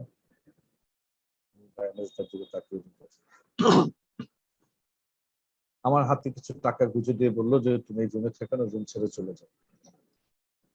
আমি সেই রুম থেকে বের হয়ে মহসিন হলের দেয়াল গা ঘেঁষে, দেয়ালের ভেতর ঢুকে গা ঘেঁষে বসে একটু নিচে আমি যাওয়ার সময় প্রচুর গোলাগুলির শব্দ শুনছি। আর বহু মাইকের শব্দ, মাইকের পর মাইক, কে কি বলছে বোঝা যাচ্ছে না। একেবারে রাত্রে শেষ প্রহরে আমি নীলক্ষেতের মোড়ে এসে আমার কল থেকে হেঁটে হেঁটে গেলাম, গিয়ে দেখি মাইকে বলছে। যদি আমার স্মৃতি বিশ্বাস করতে পারছে না করে থাকে, এখনো মনে আছে ভাই সব কর্নেল তাহেরের নেতৃত্বে সিপাহী জনতার বিপ্লব সংগঠিত হচ্ছে, রুশ ভারতের দালালদেরকে খতম করা হয়েছে। আগামীকাল সকাল 10টায় কেন্দ্রীয় শহীদ মিনারে কর্নেল তাহেরের নেতৃত্বে বিপ্লবী সরকার শপথ গ্রহণ করবে। আপনার দলে এই জাসদ বঙ্গবন্ধু হত্যার ক্ষেত্র তৈরি করার জন্য ভূমিকা রেখেছে। ভাসানী ন্যাপের কিছু নেতৃবৃন্দ বঙ্গবন্ধু হত্যার প্লট তৈরি করার ভূমিকা রেখেছে। মৌলানা ভাসানীর প্রতি শ্রদ্ধা রেখেই বলছে, তার যে পত্রিকা হক কথা এবং জাসদের পত্রিকা গণতন্ত্র এমন ভাবে প্রচার চালানোর সদ্য স্বাধীন একটি দেশের সরকারের বিরুদ্ধে, যখন দেশের নুন আনতে পান্তা ফেরার, ব্রিজ ভাঙা, কালভার্ট ভাঙা, রাস্তা নেই, খাদ্য নেই, বঙ্গবন্ধু পথে পথে ঘুরছে দেশের মানুষকে শান্তিতে রাখার জন্য। আর তার মধ্যে আবার শুরু হলো সিরাজ শিকদারের উপর যত ডাকাত, যত দুর্বৃত্ত, যত রাজাকার সব সিরাজ শিকদারের সাথে যোগ দিল, আর এই জাসদের পতাকা তলে আসলো। জাসদকে অর্থায়ন করলো পাকিস্তানের সেই শক্তি, যাদের শিল্প গোষ্ঠী, তাদের যে শিল্প জাতীয়করণ হয়েছে, ব্যাংক জাতীয়, তারা সেই অর্থ তাদের। এটি আমার কথা না, পত্র পত্রিকা আপনারা যাচাই করে দেখবেন, গবেষণা দেখবেন, তাদের বক্তৃতা, গণবাহিনীতে মেধাবী ছাত্রদেরকে তাতে সম্পৃক্ত বঙ্গবন্ধু হত্যার পিছনে তাদেরও দায় আছে। আজকে নির্বাচন, আজকে স্বাধীন কমিশন হবে আশা করছি, কার কি দায় আছে আমি তাহলে সেটা জানতে পারি। আজকে অনেক কথা ছিল, আমার ক্ষোভ, রাগ, দুঃখের অনেক কথা ছিল। আমি সেদিন আবার বঙ্গবন্ধু হত্যার পর আমরা একসময় সিদ্ধান্ত নিয়েছিলাম যে আমরা সশস্ত্র লড়াই করব, সেগুলো অনেক আজকের প্রতিটি ক্ষেত্রে বঙ্গবন্ধুর আমরা ছবি দেখি। যখন রাষ্ট্র আজ বঙ্গবন্ধুর স্বপ্নে সোনার বাংলা গড়ার যে স্বপ্ন দেখছে, সেই স্বপ্ন ছোঁয়ার দ্বার প্রান্তে যখন সেই স্বপ্ন স্পর্শ করার দ্বার প্রান্তে পৌঁছে যখন দিকে পদ্মা ব্রিজ, যখন দিকে দেশের মানুষের পার কিলোমিটার ইনকাম $22, তখন জাতির পিতার কথা মনে হয়, জাতির পিতা বেঁচে থাকবে নিশ্চয়ই অর্জন অনেক আগে। আজকে সকল ক্ষেত্রেই বঙ্গবন্ধুর পাশে, কোন ক্ষেত্রে সকল ক্ষেত্রে বঙ্গবন্ধুর পাশে। আপনাদের এই প্রতিপাদ্য যে বিষয় আপনারা নির্বাচন করেছেন, একটা অসাধারণ প্রতিপাদ্য নির্বাচন করেছেন। আর আমাদের এই জাতীয় 1971-এর গণহত্যা, নির্যাতন আর জাদুঘর, তারা আপনারা ব্যাপক গবেষণা চালাচ্ছেন। বাংলাদেশের হাজার হাজার বদ্ধভূমি কোথায় কোথায় হত্যা করে সেই বদ্ধভূমি চিহ্নিত করছে, এই এক অসাধারণ একটি কাজ করছে। সেটি আপনার গুগল ম্যাপে দিবেন, আমরা চাইলেই দেখতে পাবো কত হাজার জায়গায় বদ্ধ হচ্ছে। আমার নিজের নির্বাচন এলাকা মুক্তাগাছা আছে, ছোট্ট একটি উপজেলা, এখানে 17টি বদ্ধ, একটি উপজেলায় 17টি বদ্ধ। সারা বাংলাদেশে কি অবস্থা ছিল। আজকের এই জাতীয় 1971 গণহত্যা, নির্যাতন আটকার জাদুঘর ট্রাস্টের উদ্যোগে আয়োজিত আলোচনা সভা আমাকে আমন্ত্রণ জানিয়েছেন, কৃতজ্ঞতা জানাচ্ছি সভাপতি। আমি গভীর শ্রদ্ধা জানাচ্ছি, শেষ করছি সবাই। জয় বাংলা, জয় বাংলাদেশ, চিরজীবী। অনেক ধন্যবাদ এবং কৃতজ্ঞতা মাননীয় সংস্কৃতি প্রতিমন্ত্রী মহোদয়ের প্রতি। উপস্থিত সুধীমণ্ডলী, দক্ষিণ এশিয়ার প্রথম গণহত্যা জাদুঘরের যে আমাদের উদ্যোগ 2014 সালে বাংলাদেশের দক্ষিণাঞ্চল খুলনায় অধ্যাপক মুনতাসির মামুনের নেতৃত্বে আমাদের যে ইনিশিয়েটিভটি, সংস্কৃতি বিষয়ক মন্ত্রণালয় আমাদের পাশে এসে দাঁড়িয়েছেন। সংস্কৃতি বিষয়ক মন্ত্রণালয়ের উদ্যোগে আমরা একটা অত্যাধুনিক জাদুঘর নির্মাণ করতে যাচ্ছি। একটি বাংলাদেশ জাতীয় জাদুঘরের একটি প্রকল্প হিসেবে সেটি নির্মিত হচ্ছে। পাশাপাশি সংস্কৃতি বিষয়ক মন্ত্রণালয় গণহত্যা জাদুঘরকে গণহত্যা, নির্যাতন ও মুক্তিযুদ্ধ বিষয়ক গবেষণা কেন্দ্র স্থাপনের একটি প্রকল্প দিয়েছে, যেটি 4 বছর ধরে সারা বাংলাদেশে গণহত্যা, বধ্যভূমি, গণকবর এবং নির্যাতন কেন্দ্র খুঁজে বের করা, গণহত্যা, মুক্তিযুদ্ধ বিষয়ক গবেষণায় কাজ করছে। আমরা গত 4 বছরে গণহত্যা এবং মুক্তিযুদ্ধ বিষয়ক প্রায় 150টি বই বের করেছি এবং বাংলাদেশে প্রথম গণহত্যা এবং নির্যাতন বিষয়ক একটি জার্নাল আমরা প্রকাশ করতে যাচ্ছি, যেটি গণহত্যা এবং মুক্তিযুদ্ধ নিয়ে যে একাডেমিক যে এরেনা, সেটাতে একটি নতুন অধ্যায় সংযোজন করবে। আরো একটা আনন্দের বিষয় এই শোকের মাসে জানাই, সেটি হচ্ছে বাংলাদেশ গণহত্যা নিয়ে প্রথম আমরা খুব ছোট একটা গণহত্যার প্রাথমিক পাঠ, একটা ইংরেজি বাংলা বুকলেট আমরা প্রকাশ করতে যাচ্ছি। বাংলাদেশ গণহত্যাকে আন্তর্জাতিক স্বীকৃতির জন্য আমরা আমাদের যে প্রায় ১.৫ শতাধিক বই আমরা বের করেছি, সেগুলো আমরা ইংরেজি অনুবাদ করে বাংলাদেশের সবগুলো মিশনে ছড়িয়ে দেওয়া, সারা বিশ্বে বাংলাদেশ গণহত্যার প্রচারণার আমরা কিছু উদ্যোগ নিয়েছি। সবগুলো উদ্যোগেই আমাদের পাশে আছেন মাননীয় প্রতিমন্ত্রী মহোদয় এবং ওনার মন্ত্রণালয়। স্যারকে অনেক ধন্যবাদ এবং কৃতজ্ঞতা। আমরা আজকের অনুষ্ঠানের একদম শেষ প্রান্তে চলে এসেছি। আমি আজকের অনুষ্ঠানের সভাপতির বক্তব্য রাখার জন্য অনুরোধ জানাচ্ছি, যিনি গণহত্যা জাদুঘরের স্বপ্ন দেখেছেন, বাংলাদেশের প্রথম গণহত্যা জাদুঘর প্রতিষ্ঠা করেছেন অসাম্প্রদায়িক এবং গণমুখী ইতিহাস চর্চার জাতীয় প্রতিষ্ঠান বাংলাদেশ ইতিহাস সম্মেলনে। আমি শুধু একটা বিষয় বলতে চাই, আজকে আমাদের এই ওয়েবিনারে বিশেষ করে জগন্নাথ বিশ্ববিদ্যালয়ের নানা ডিসিপ্লিনের স্টুডেন্টরা সংযুক্ত আছেন। অনেকে আমাদের এই অনুষ্ঠানটি ইউটিউব কিংবা ফেসবুকে দেখছেনও। এই অনুষ্ঠানে ইতিহাস বিভাগের পাশাপাশি রসায়ন, কেমিস্ট্রি, ফিজিক্স, বিভিন্ন ডিসিপ্লিনের ছাত্ররা যে আজকে ইতিহাস পড়ছে, স্বাধীন বাংলাদেশের অভ্যুদয়ের ইতিহাস পড়ছে, এই পুরো কৃতিত্বটাই অধ্যাপক মুনতাসির মামুনের। তিনি বাংলাদেশে জাতীয় ইতিহাস পাঠ বাধ্যতামূলক করার জন্য আমাদেরকে নিয়ে বাংলাদেশের জাতীয় সংসদের শিক্ষা সম্পর্কিত সংসদীয় স্থায়ী কমিটিতে শুনানিতে গিয়েছেন। পরে জাতীয় বিশ্ববিদ্যালয় এবং বিশ্ববিদ্যালয় মঞ্জুরি কমিশন উদ্যোগ নিয়ে এই কোর্সটি চালু করেছেন। অধ্যাপক মুনতাসির মামুন স্যারকে আমি সভাপতির বক্তব্য রাখার জন্য অনুরোধ জানাচ্ছি। ধন্যবাদ। মাননীয় মন্ত্রী, বিজ্ঞ আলোচকদ্বয় এবং সুধীবৃন্দ, প্রথমেই শোকের মাসে বঙ্গবন্ধু ও তার পরিবারের শহীদদের প্রতি শ্রদ্ধা জানাচ্ছি। আজকে বিষয়টি বাছাই যখন আমরা করি, তখন অনেকেই বলেছিলেন বঙ্গবন্ধু প্রাসঙ্গিক, এই বিষয়কে বলা ঠিক হবে কিনা। সমস্যা হচ্ছে আমাদের এখানে ইতিহাস এবং স্তুতি পাশাপাশি চলে। স্তুতি দিয়ে কোনোখানে পৌঁছানো যায় না।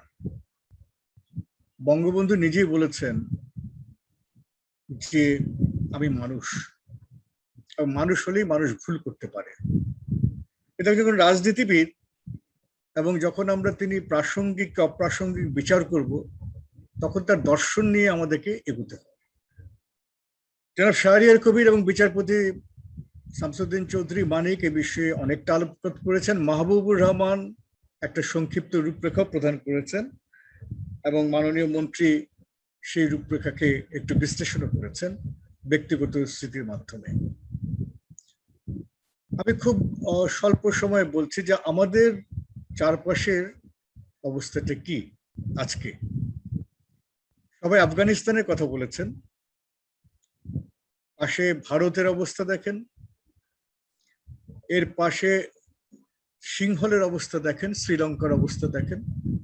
আমরা তো সবাই জানতাম যে বৌদ্ধ ধর্ম হচ্ছে সবচেয়ে মানে অহিংস ধর্ম, সেটাকে সহিংস করার কৃতিত্ব কিন্তু বার্মা বা মিয়ানমার এবং শ্রীলঙ্কার। মিয়ানমারের অবস্থা দেখেন, পাকিস্তানের অবস্থা দেখেন।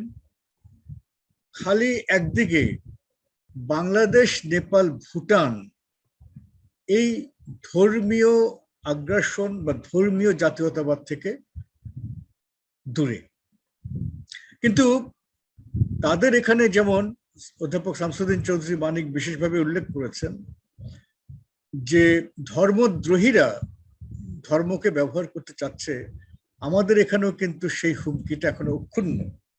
এবং আফগানিস্তানে তালেবান বিজয়ের পরে অনেকে উৎসাহী হয়ে উঠছে বলে আমরা বিভিন্ন সূত্রে খবর পেয়েছি। বঙ্গবন্ধু সময়ে অবস্থা যে এর থেকে খুব বেশি হেরফের ছিল তা না। যেসব তথাকথিত মুসলিম রাষ্ট্রে মুসলমানদের নিয়ে বা মুসলমানদের না ইসলাম নিয়ে সেটাকে ব্যবহার করতে চেয়েছে, অন্যান্যরা দ্বন্দ্বটা ছিল যে ল্যাটিন আমেরিকায় আবার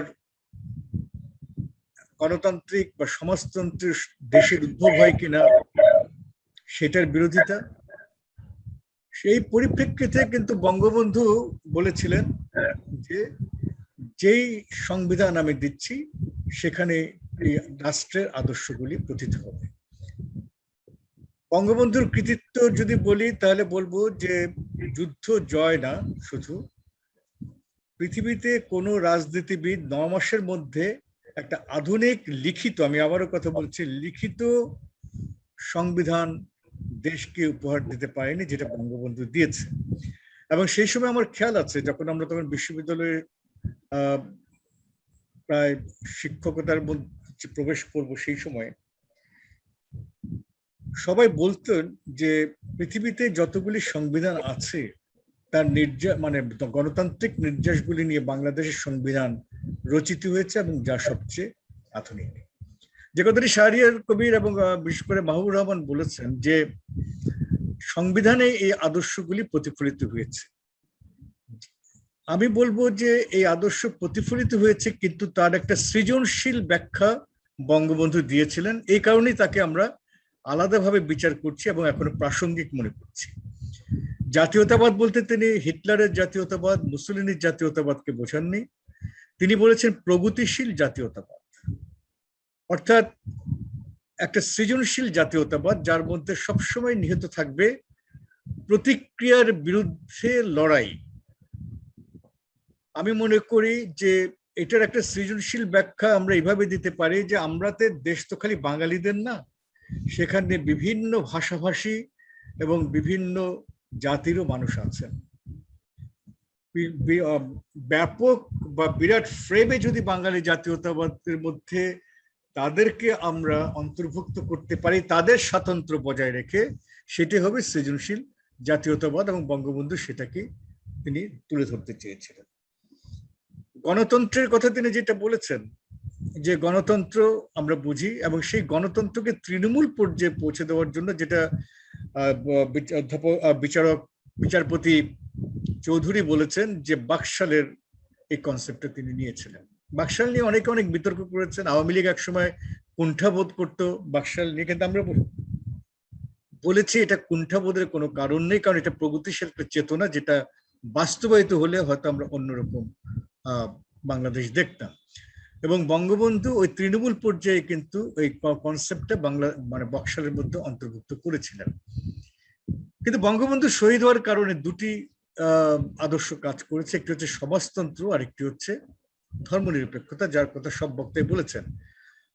তিনি সমাজতন্ত্রের কথা যে হঠাৎ করে বলেছেন তা না, তিনি সবসময় সমাজতন্ত্রের কথা বলেছেন। আওয়ামী লীগের ম্যানিফেস্টো থেকে শুরু করে তার বিভিন্ন বক্তৃতায় দেখবেন সমাজতন্ত্রের কথা এসছে, কিন্তু সেটার একটা সৃজনশীল তিনি পদ্ধতি চেয়েছিলেন। সেটা রুশ মডেল বা চৈনিক মডেল নয়, এটা হচ্ছে তিনি বলেছিলেন যেই সমাজতন্ত্রে একটা গণতান্ত্রিক বোধ থাকবে, অর্থাৎ আমলাতান্ত্রিক সমাজতন্ত্র নয়, সেটাতে তিনি চেয়েছিলেন।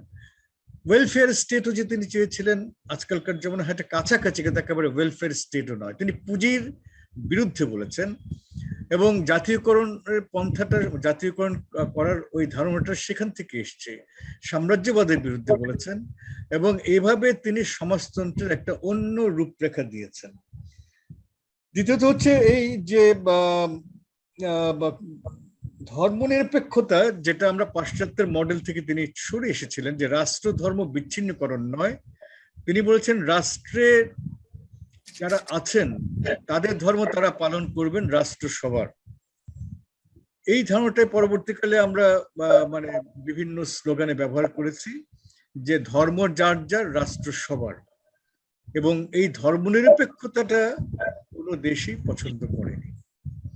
আজকে বঙ্গবন্ধু এই ধর্মনিরপেক্ষতার কারণে, যেটা ডক্টর মাহবুবুর রহমান বলেছেন, আরো বেশি প্রাসঙ্গিক। চারদিকের যে অবস্থা, সেখানে আমরা এটা না, এই ধর্মনিরপেক্ষ বোধকে বাঁচিয়ে না রাখলে আমাদের সমূহ বিপদ। বঙ্গবন্ধু কন্যা শেখ হাসিনা যথাসাধ্য চেষ্টা করছেন, কিন্তু রাষ্ট্র তো তার একার নয়, রাষ্ট্রটা আমাদের সবারও। আমরা যদি সেই বিষয়ে সতর্ক না হই, আমাদের মধ্যে যদি তালেবানি বোধ জাগ্রত হয়, যেটা ধর্মের বিপরীতে যার অবস্থান, তাহলে আমরা ধর্মদ্রোহী হব। যেটা ধর্মভীরু বাঙালি, সেটা কিন্তু আমরা হব না। এই বিষয়টি আমাদের মনে রাখা জরুরি। আমি সবশেষে বলবো যে বঙ্গবন্ধুর সব প্রতি বছরই আমরা দেখছি যে নানাবিধ আলোচনা হয়, নানাবিধ গ্রন্থ রচিত হচ্ছে, 4000 গ্রন্থ রচিত হয়েছে। কিন্তু তার একটা বড় অংশ বলতে দ্বিধা নেই ব্যবসায়িক, কারণ আমরা একই জিনিস বারবার দেখতে পাই। একাডেমিক ক্ষেত্রে বঙ্গবন্ধুকে সেভাবে দেখা হয়নি, গবেষকরা দেখেননি, ব্যবসার ক্ষেত্রে বঙ্গবন্ধুকে ব্যবহার করা হচ্ছে। এবং এই বইগুলো যে বিভিন্ন মন্ত্রণালয় কিনছে এবং যারা কমিটিতে আছে তারাও এই বই সম্পর্কে জানেন কিনা আমার সন্দেহ, কারণ মৌলিক যেসব বঙ্গবন্ধুর উপরে রচিত হয়েছে বই সেগুলি কম, সেগুলি তারা খুব একটা গুরুত্ব দিয়েছেন বলে আমার মনে হয় না। আমি যে কথাটি এই কারণে বলতে চাচ্ছি, বঙ্গবন্ধুর উপরে বই বের করা, বঙ্গবন্ধুর বই নিয়ে ব্যবসা করা বা আমাদের ওয়েবিনার করা বা আলোচনা সভা করা যথেষ্ট নয়। বঙ্গবন্ধুর ধারণাগুলিকে আমরা মানুষ জগতে প্রথিত করতে পারছি কিনা সেটা হচ্ছে বড় ব্যাপার, এবং একমাত্র শিক্ষা সংস্কৃতির মাধ্যমেই সেটা করা যায়। আমি বলবো যে বাংলাদেশ সরকার এই ক্ষেত্রে অনেকটা পিছিয়ে আছে। অর্থনৈতিক ক্ষেত্রে জিডিপি বৃদ্ধি বলেছেন মাননীয় মন্ত্রী, খেয়াল আছে যে আমি প্রধানমন্ত্রীর সামনেই বলেছিলাম যে আপনি যদি কালচারাল জিডিপি বৃদ্ধি না করেন, শিক্ষা সংস্কৃতির জিডিপি বৃদ্ধি না করেন, এই উন্নয়ন পর্যায়ে কিন্তু একটা সময় একটা মানে একটা ভঙ্গুর অবস্থায় দাঁড়িয়ে যাবে। কারণ কারা নেবে, কোন মানসিকতায় নেবে? আজকে আপনারা বলছেন যে বিএনপি দেশ চালনা করতে পারছে না, কারণ তাদের মধ্যে বঙ্গবন্ধুর বিপরীত ধারণা বা জামায়াতের মধ্যে বিপরীত ধারণা। কিন্তু বঙ্গবন্ধুর ধারণা আমরা কতটা প্রথিত করতে পেরেছি, মানুষ জগৎকে সমৃদ্ধ করতে পেরেছি, এটা কিন্তু মুক্তিযুদ্ধের পক্ষের সরকারের একটা বড় দায়িত্ব। এবং সেই দায়িত্ব পালনের সবচেয়ে বড় ভূমিকা পালন করবে তিনটি মন্ত্রণালয়, মুক্তিযুদ্ধ মন্ত্রণালয়, শিক্ষা মন্ত্রণালয় এবং সংস্কৃতি বিষয়ক মন্ত্রণালয়।